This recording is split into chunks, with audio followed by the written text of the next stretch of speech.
Incluso después de haber dado muerte a un buen número de ellos, Saul Tarvitz siguió siendo incapaz de decir con alguna certeza dónde terminaba la biología del megarácnido y empezaba su tecnología. Eran criaturas de lo más inconsútiles, una fusión perfecta de artificio y organismo. No llevaban armadura ni empuñaban armas. Su armadura era un tegumento adherido a sus caparazones de artrópodo, y poseían armas de un modo tan natural como un hombre tiene dedos o boca. Tarvitz las aborrecía, y las amaba también. Las aborrecía por su abominable carencia de perfección humana, y las amaba porque eran adversarias realmente duras, y venciéndolas, la legión de los hijos del emperador darían otra zancada que los acercaría más a alcanzar todo su potencial. Siempre necesitamos un rival, le había dicho Lord Eidolon, y las palabras habían quedado fijadas para siempre en la mente de Tarvitz. Un rival auténtico, con una resistencia y fortalezas considerables.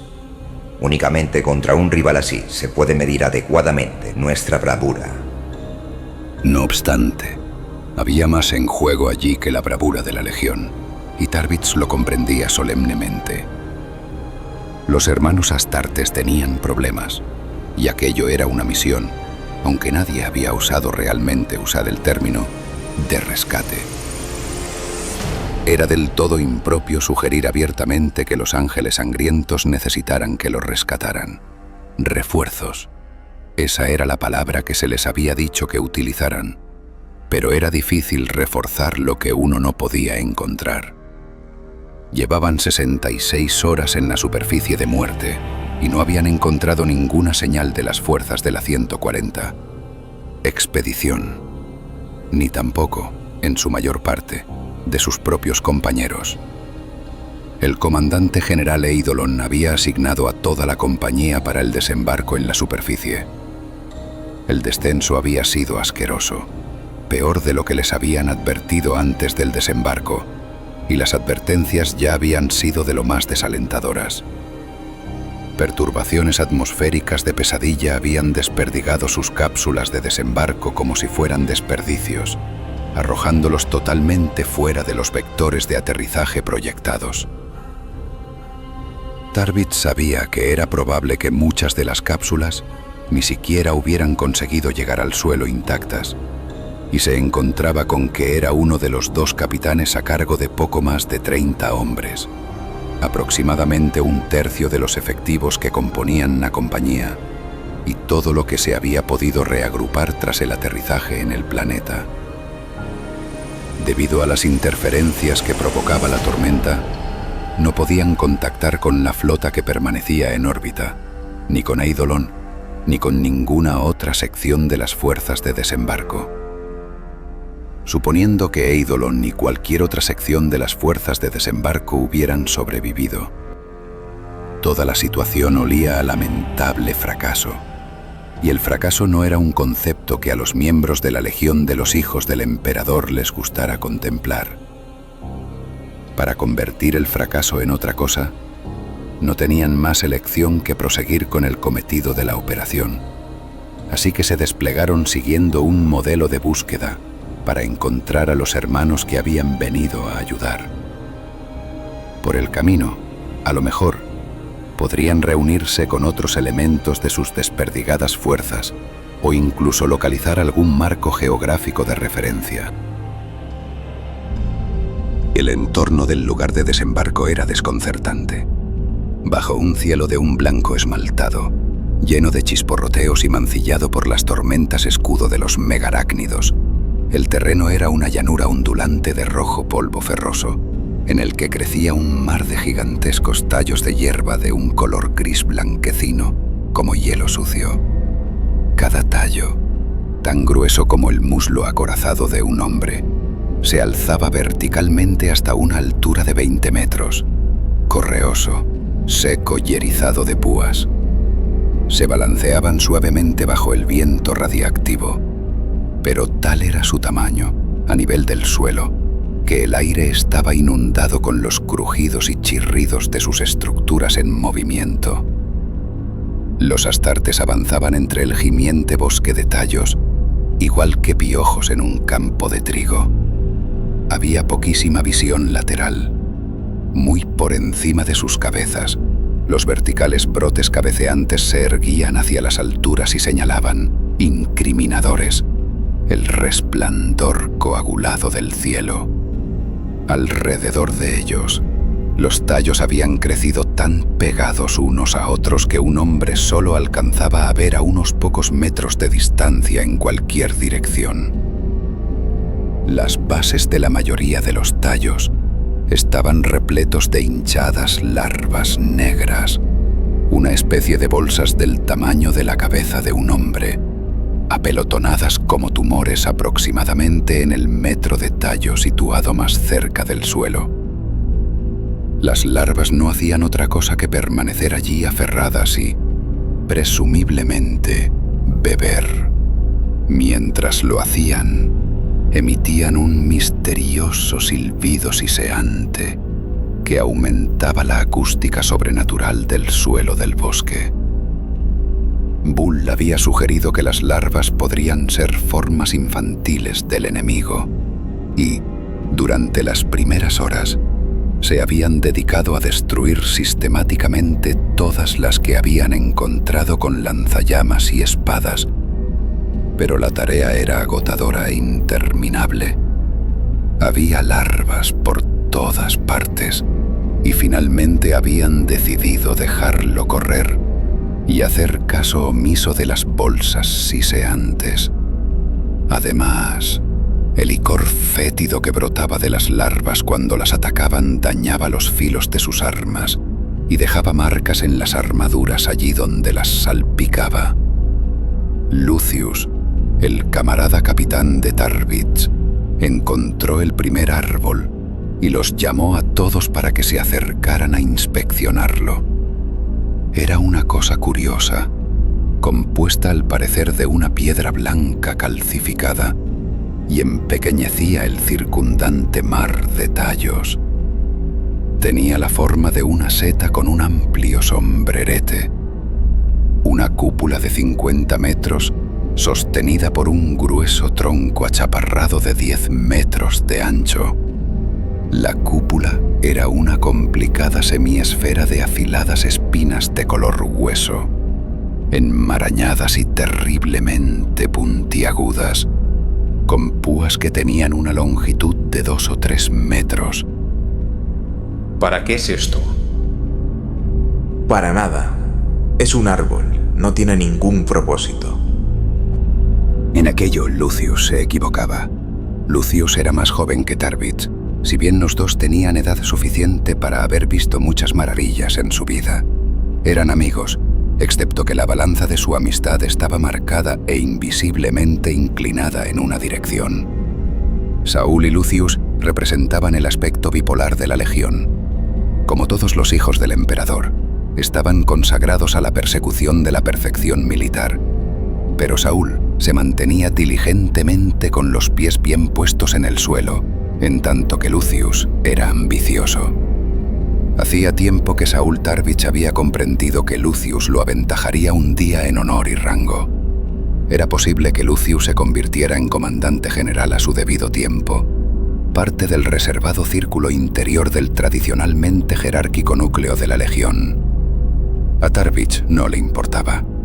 Él era un oficial de campo, nacido para estar en primera línea de fuego, y no sentía el deseo de ascender. Se contentaba con glorificar al primarca y al emperador, amado por todos, sabiendo a la perfección cuál era su lugar y manteniéndolo con generosa devoción.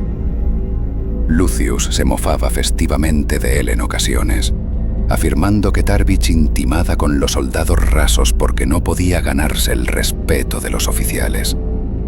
Tarbits siempre se lo tomaba a broma, porque sabía que Lucius no lo comprendía debidamente. Saúl Tarbits seguía el código con precisión y se enorgullecía de ello. Además sabía que su destino ideal era como oficial de campo. Ansiar más habría sido desmesurado e imperfecto. Tarbits poseía principios y despreciaba a cualquiera que dejara a un lado sus propios principios en la persecución de objetivos inadecuados. Se trataba de una cuestión de pureza, no de superioridad. Eso era lo que las otras legiones jamás comprendían. Apenas 15 minutos después del descubrimiento del árbol, el primero de muchos que encontrarían desperdigados a lo largo de las crujientes praderas, tuvieron que habérselas por primera vez con los megarácnidos. La llegada del enemigo la anunciaron 3 señales. Las larvas de las inmediaciones dejaron súbitamente de sisear. Los imponentes tallos de hierba iniciaron una brusca vibración estremecida, como si estuvieran electrificados, y a continuación, los astartes oyeron un extraño castañeteo que se acercaba. Tarbich apenas vio a los guerreros enemigos durante el primer enfrentamiento. Salieron, repiqueteando y vibrando, del bosque de hierba, moviéndose a tal velocidad que solo eran unas masas borrosas plateadas. La pelea duró 12 segundos caóticos, un periodo ocupado por completo por disparos, gritos y curiosos impactos pesados. Luego, el enemigo volvió a desaparecer tan deprisa como había llegado. Los tallos se quedaron quietos y las larvas reanudaron sus siseos. ¿Los viste?, preguntó Kerkort, volviendo a cargar su bolter. Vi algo. Admitió Tarbich, haciendo lo mismo. Durelen está muerto. También lo está Martius, anunció Lucius con indiferencia, acercándose a ellos con algo en la mano. Tarbich no podía creer lo que le acababan de decir. ¿Están muertos? ¿Sencillamente muertos? Preguntó a Lucius. Sin duda la pelea no había durado el tiempo suficiente como para haber incluido el fallecimiento de 2 astartes veteranos. Muertos. Puedes mirar sus cadáveres si lo deseas. Están ahí. Fueron demasiado lentos. Con el arma alzada, Tarbich se abrió paso entre los tallos que se balanceaban, algunos rotos y partidos por el frenético fuego de los bolters. Vio 2 cuerpos caídos sobre la tierra roja, con la hermosa armadura púrpura y dorada aserrada y bañada en sangre.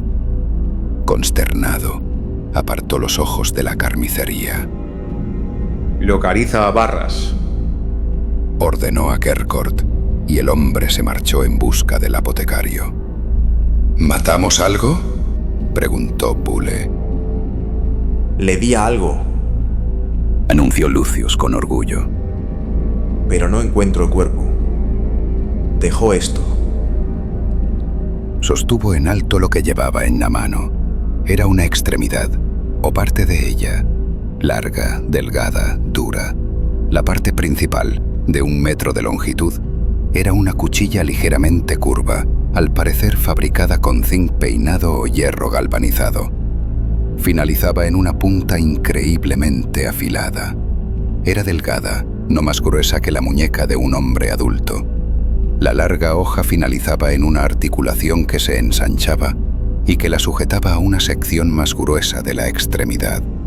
Aquella parte también estaba acorazada con metal gris jaspeado, pero finalizaba bruscamente en el punto donde el disparo de Lucius la había desgajado. El extremo roto, en un corte transversal, mostraba un revestimiento de metal que rodeaba una funda de quitina natural de artrópodo alrededor de una masa interna de carne rosada y húmeda.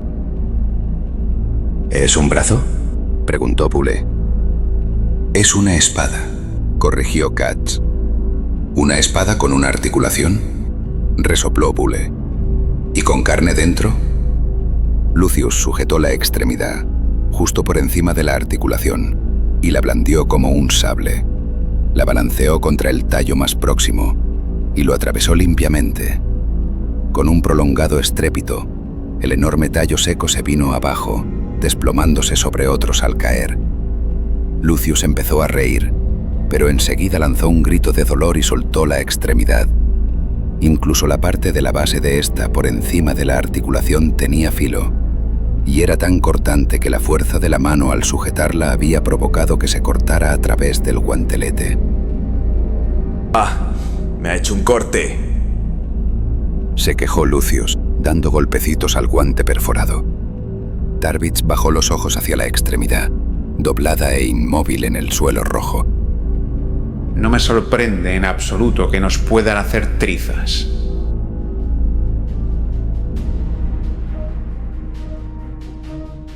Media hora más tarde, cuando los tallos volvieron a estremecerse, Tarvitz se enfrentó a su primer megarácnido cara a cara. Lo mató, pero fue una competición muy reñida, que finalizó en un par de segundos. A partir de aquel encuentro, Saul Tarvitz empezó a comprender por qué Kitas Froum había llamado muerte a aquel mundo.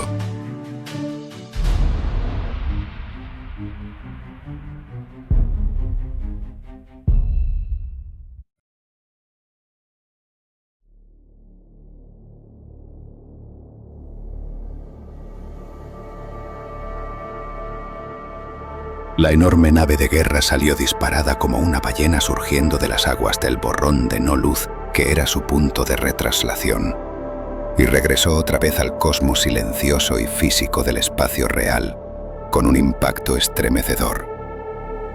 Había efectuado la traslación 12 semanas antes, según los relojes de a bordo, y había llevado a cabo un viaje que debería haber durado 18 semanas.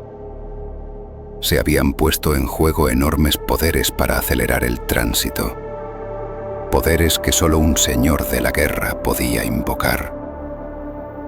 Avanzó durante unos 6 millones de kilómetros, arrastrando tras de sí los últimos zarcillos luminosos de llamarada plásmica, procedentes de su enorme masa, a modo de rémoras, hasta que los centelleos estroboscópicos de no luz a popa anunciaron la tardía llegada de sus consortes, 10 cruceros ligeros y 5 transportes de tropas de gran tamaño.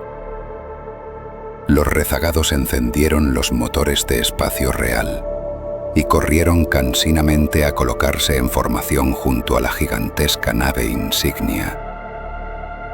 Mientras se aproximaban, como un banco de cachorros que nadaran cerca de su imponente progenitora, la nave insignia encendió sus propios propulsores y los condujo al frente, en dirección a 1-40-20, en dirección a muerte. Los detectores dispuestos en la proa emitieron sonidos agudos al percibir los contornos magnéticos y energéticos de las otras naves estacionadas alrededor del cuarto planeta del sistema, a 80 millones de kilómetros más allá. El sol local era amarillo y ardiente, y ondulaba repleto de ruidosas partículas cargadas de electricidad. A medida que avanzaba a la cabeza de la rezagada flotilla, la nave insignia retransmitió su protocolo reglamentario de saludo mediante el comunicador. Una pictografía complementada con transmisión de voz, el código del Consejo de Guerra y formas astrotelepáticas. Aquí la espíritu vengativo de la 63.2 expedición. Esta nave se aproxima con intenciones pacíficas, como una embajadora del imperio de la humanidad. Guarden su artillería y estén listos. Confirmen recepción. En el puente de la espíritu vengativo, el maestre Comnenus permanecía en su puesto y aguardaba. Teniendo en cuenta su gran tamaño y la cantidad de personal que alojaba, el puente estaba curiosamente silencioso. No se oía más que un murmullo de voces bajas y el zumbido de los instrumentos. La nave misma protestaba de modo audible. Crujidos indecorosos y gemidos sísmicos surgían de su inmenso casco y cubiertas acodadas, mientras la superestructura se relajaba y acomodaba tras las tremebundas tensiones de torsión provocadas por la traslación a través de la disformidad. Boas Comnenus conocía casi todos los sonidos como si fueran viejos amigos, y casi podía anticiparse a ellos. Había formado parte de la nave durante mucho tiempo, y la conocía tan íntimamente como el cuerpo de una amante. Aguardó, preparado, a la espera de crujidos que no debieran estar allí, el repentino campanilleo de alarmas de fallos. Por el momento, todo iba bien. Echó una veloz mirada al maestre de las comunicaciones, que negó con la cabeza. Desvió la mirada hacia Inma Essing, quien, a pesar de ser ciega, supo perfectamente que la miraba. Ninguna respuesta, maestre, dijo. Repítanlo, ordenó. Quería aquella señal de respuesta, pero más específicamente, esperaba el establecimiento de posición. Tardaba demasiado. Comnenus tamborileó con sus dedos de acero sobre el borde de la consola principal, y los oficiales de cubierta que lo rodeaban se pusieron en tensión. Conocían y temían aquella señal de impaciencia. Finalmente, un asistente se acercó de forma apresurada desde el foso de navegación con una hoja de datos.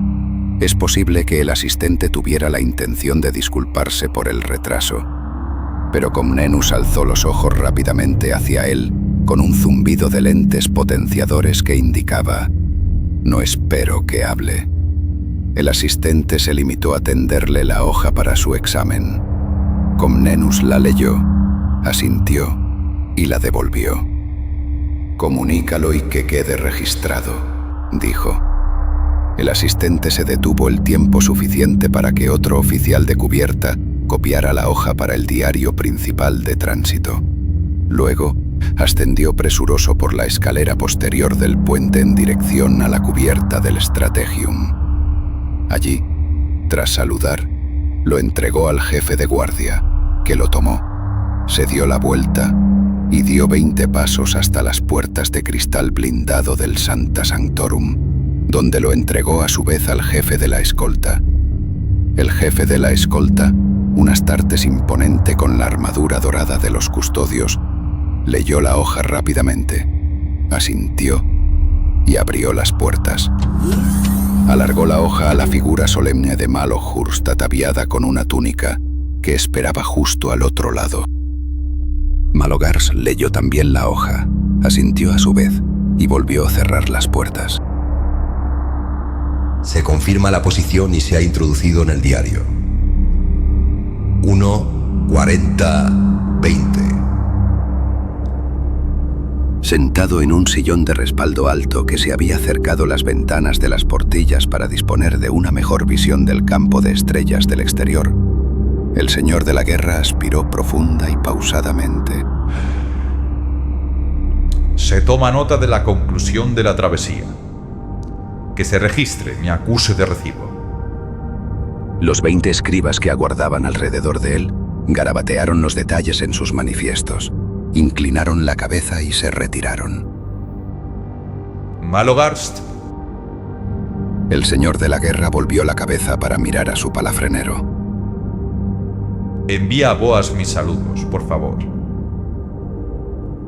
Sí, señor. El señor de la guerra se puso en pie. Iba vestido con todo su equipo de combate ceremonial, que refulgía dorado y blanco como la escarcha, con un manto enorme de piel cubierta de escamas color púrpura echado sobre los hombros. El ojo de Terra observaba desde su peto. Se dio la vuelta para mirar a los 10 oficiales astartes reunidos en el centro de la habitación, y cada uno de ellos sintió que el ojo lo miraba a él con una impasible mirada escrutadora particular. Aguardamos sus órdenes, señor. Dijo Abaddon, que, al igual que los otros 9, llevaba la armadura de combate con una capa que descendía hasta el suelo y el casco con cresta sujeto en el pliegue del brazo izquierdo.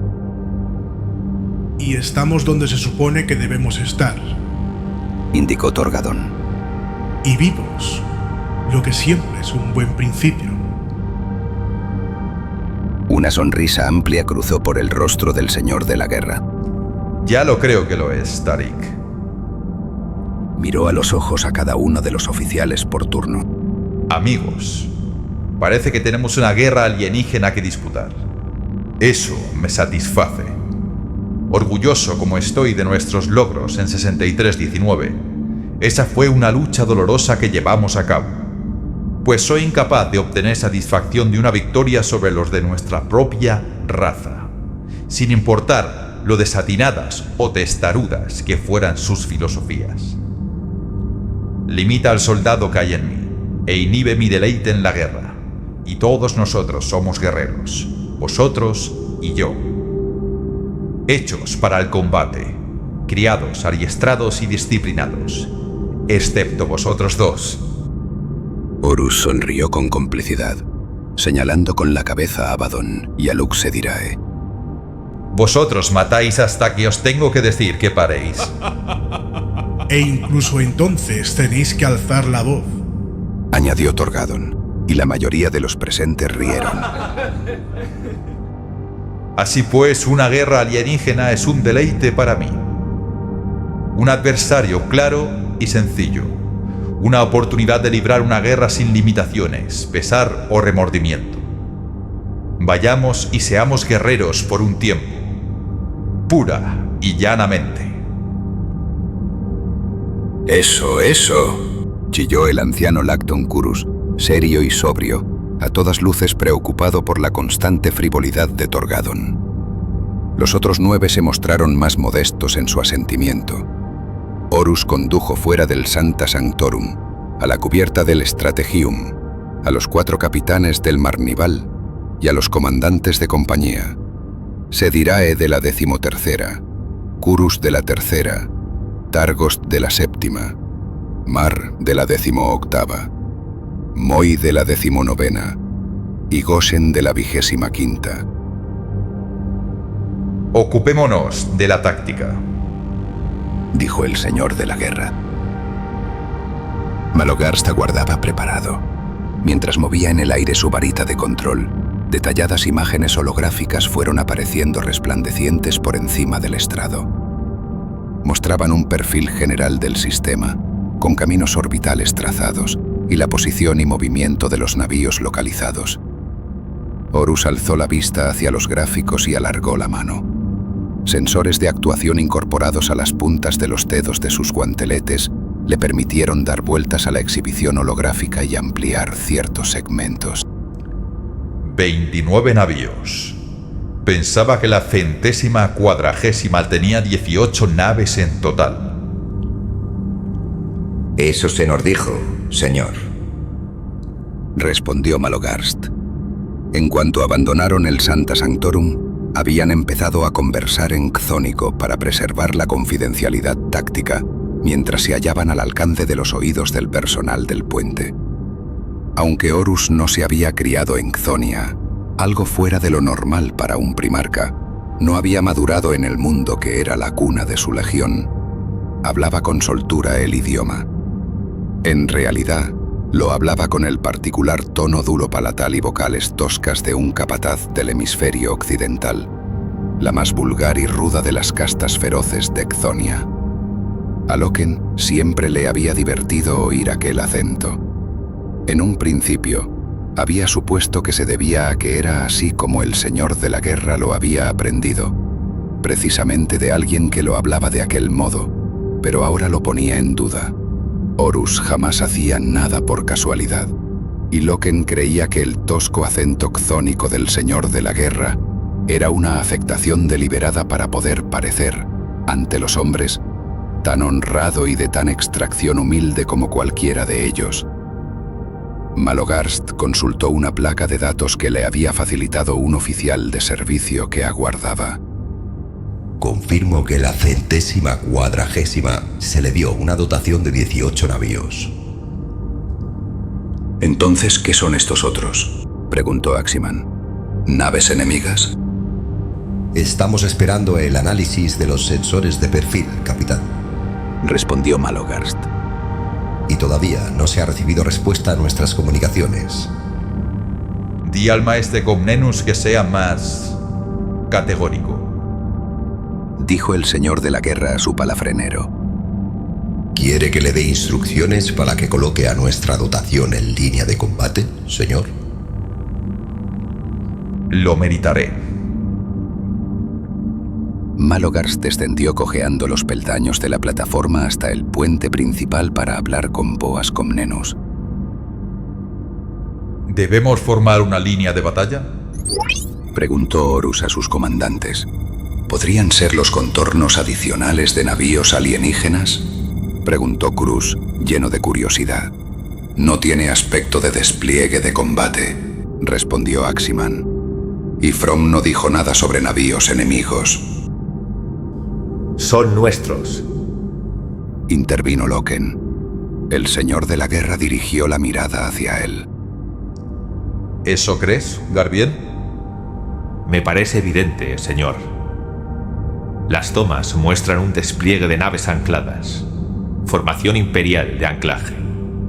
Otros deben de haber respondido a la llamada de ayuda. Loken calló y de improviso luchó por reprimir una sonrisa avergonzada. Usted lo sabía desde el principio, señor. Simplemente me preguntaba quién más habría sido lo bastante perspicaz como para reconocer el patrón. Horus sonrió y Cruz meneó la cabeza con una mueca, avergonzado de su propio error. El señor de la guerra señaló la imagen con un movimiento de la cabeza. Así que, ¿qué es ese grandullón de ahí? Eso es una barcaza. ¿La misericordia?, sugirió Cruz. No. Esa es la misericordia. ¿Y qué es esto otro? Horus se inclinó hacia adelante y pasó los dedos por la imagen fuertemente iluminada.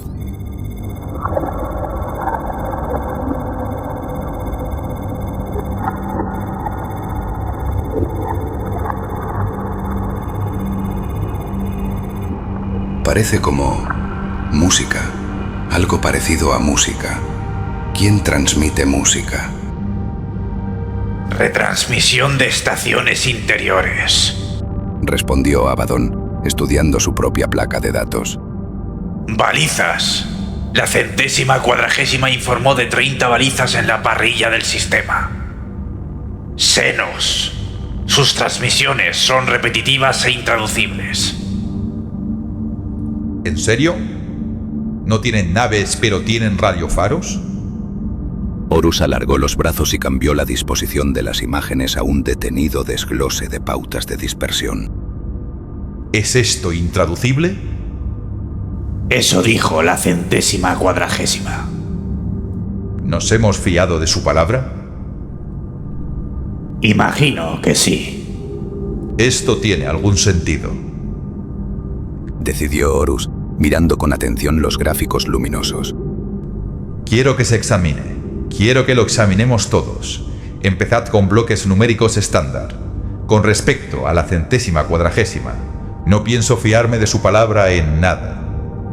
Vaya pésimo trabajo que han llevado a cabo aquí hasta el momento. Abaddon asintió y se dirigió a un lado para hablar con uno de los oficiales de cubierta que aguardaban y hacer que se ejecutara la orden. Dijo que parecía música, observó Loken. ¿Qué? Dijo que parecía música, señor. Una interesante lección de palabra. El señor de la guerra se encogió de hombros.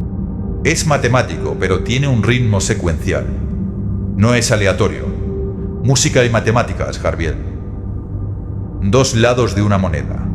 Esto está estructurado de un modo deliberado. A saber, qué idiota de la 140ª decidió que era intraducible.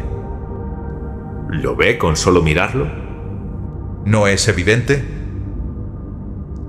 Malogarst regresó. El maestre Comnenus confirma que todos los contactos son imperiales, dijo, tendiendo otro listado de datos. Han estado llegando otras unidades estas últimas semanas en respuesta a las llamadas de ayuda. La mayoría son transportes del ejército imperial en ruta a la estrella Carolis. Pero la nave grande es el corazón orgulloso. La tercera legión, los hijos del emperador. Toda una compañía bajo el honorable mando del comandante general Eidolon. Vaya, han llegado antes que nosotros. ¿Cómo les va? Malogarst se encogió de hombros. Da la impresión que... no muy bien, señor.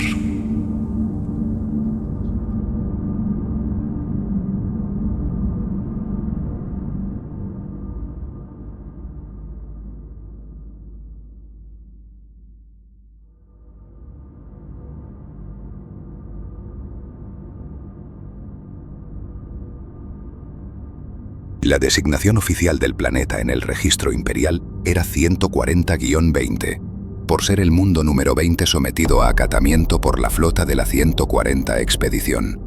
Pero aquello era inexacto, pues quedaba claro que la 140ª no había conseguido nada parecido al acatamiento.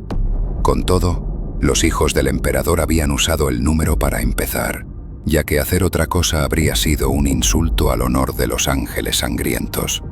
Antes de llegar, el comandante general Eidolon había informado exhaustivamente a sus astartes. Las transmisiones iniciales de la 140ª habían sido claras y sucintas.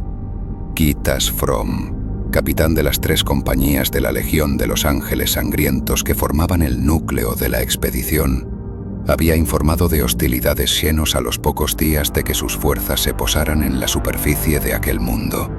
Había descrito criaturas muy capaces, como escarabajos erguidos, pero hechos o cubiertos de metal, el doble de altos que un hombre y muy beligerantes. Podría requerirse ayuda si su número aumenta. Después de eso, los comunicados retransmitidos habían sido un tanto fragmentarios e intermitentes. Los combates se habían vuelto más reñidos y salvajes, y las formas Xenos parecían disponer de muchos efectivos. Transcurrida una semana, sus transmisiones eran más apremiantes. Hay una raza aquí que se nos opone y a la que no podemos vencer fácilmente. Se niegan a aceptar comunicarse con nosotros o establecer cualquier tipo de parlamento. Salen en multitud de sus madrigueras. No puedo por menos que admirar su temple, aunque no están hechos como nosotros. Su educación militar es realmente magnífica, un digno adversario que se podría hacer constar como tal en nuestros anales. Una semana después de eso, los mensajes de la expedición se habían vuelto bastante más simples, enviados por el señor de la flota en lugar de From. El enemigo al que nos enfrentamos aquí es formidable y nos supera completamente. Para tomar este mundo es necesaria toda la fuerza de la Legión. Presentamos humildemente una petición de refuerzos. El último mensaje de From, retransmitido desde la superficie 15 días más tarde por la flota expedicionaria, había sido un chirrido apenas audible de ruido indescifrable en su mayor parte. Toda la inteligibilidad de intención de sus palabras resultó hecha pedazos por la salvaje distorsión. Lo único contundente que había conseguido llegar fue su declaración final. Cada palabra parecía haber sido pronunciada con un esfuerzo inhumano. Este mundo es muerte. Y así lo habían llamado ellos.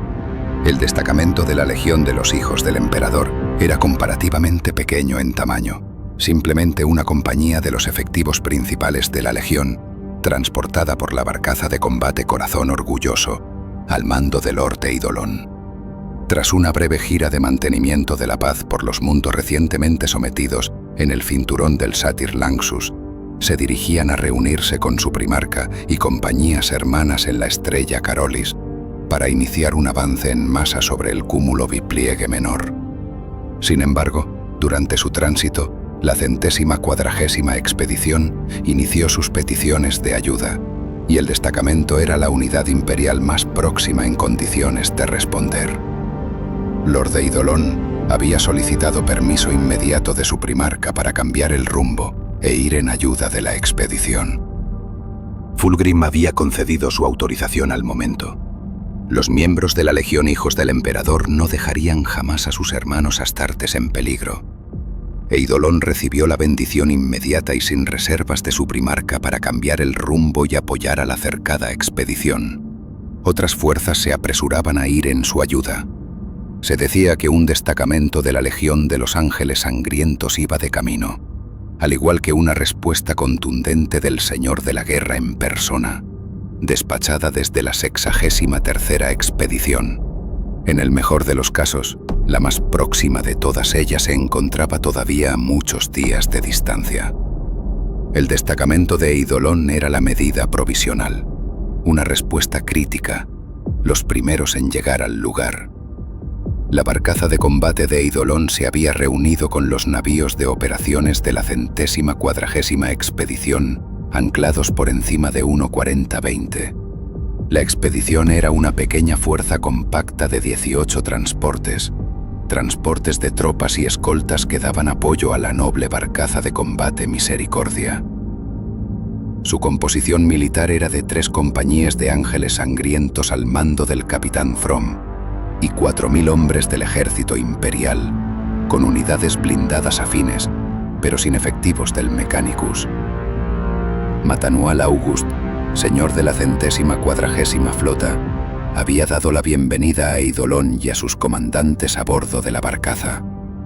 Alto y delgado, con una barba blanca ahorquillada, August estaba inquieto y nervioso. Me produce una gran satisfacción su veloz respuesta, señor. ¿Dónde está From? Preguntó Eidolon sin andarse por las ramas. August se encogió de hombros, impotente. ¿Dónde está el comandante de las divisiones del ejército?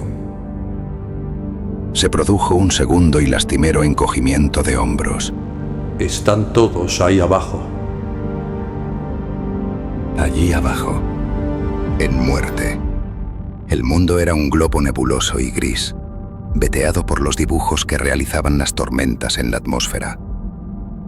Atraída al solitario sistema por las curiosas transmisiones intraducibles de las balizas de las estaciones auxiliares, un indicio claro y manifiesto de vida consciente, la 140ª expedición había concentrado su atención en el cuarto planeta, el único orbe con atmósfera en la órbita de la estrella. Los barridos de los sensores habían detectado abundantes indicios de vida, aunque nada había respondido a sus señales. 50 ángeles sangrientos habían descendido primero en vehículos de desembarco y sencillamente habían desaparecido.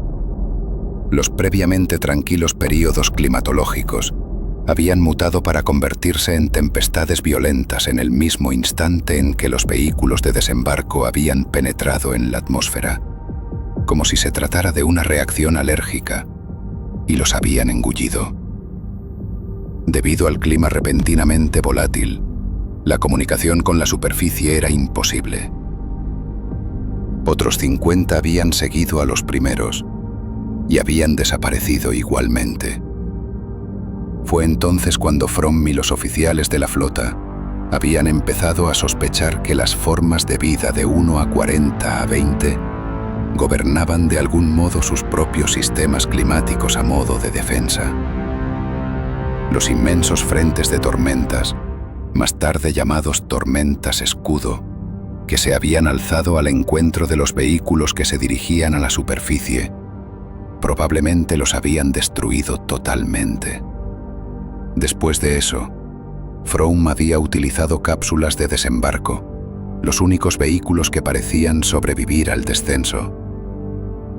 From en persona había encabezado la tercera oleada, y solo se habían recibido mensajes parciales después de su desembarco, a pesar de que había llevado con él un astrotelépata para contrarrestar las interferencias climáticas en las comunicaciones. Era un relato desalentador.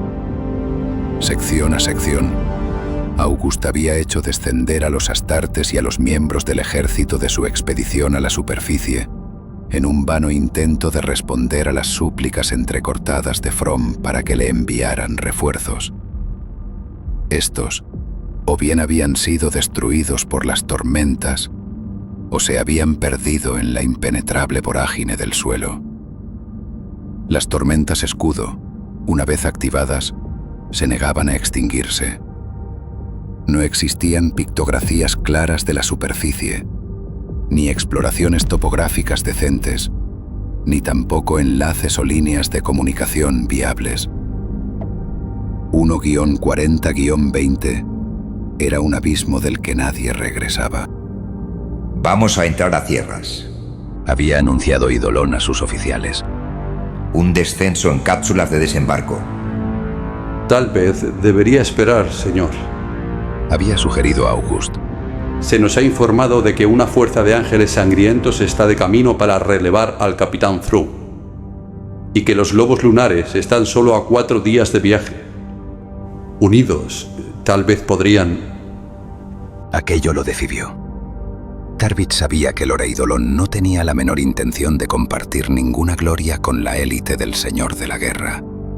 Su señor saboreaba la perspectiva de demostrar la excelencia de su compañía mediante el rescate de las cohortes de una legión rival, tanto si se usaba la palabra rescatar como si no. La naturaleza de la hazaña y las comparaciones que establecía hablarían por sí mismas. Eidolon había ratificado el desembarco inmediatamente.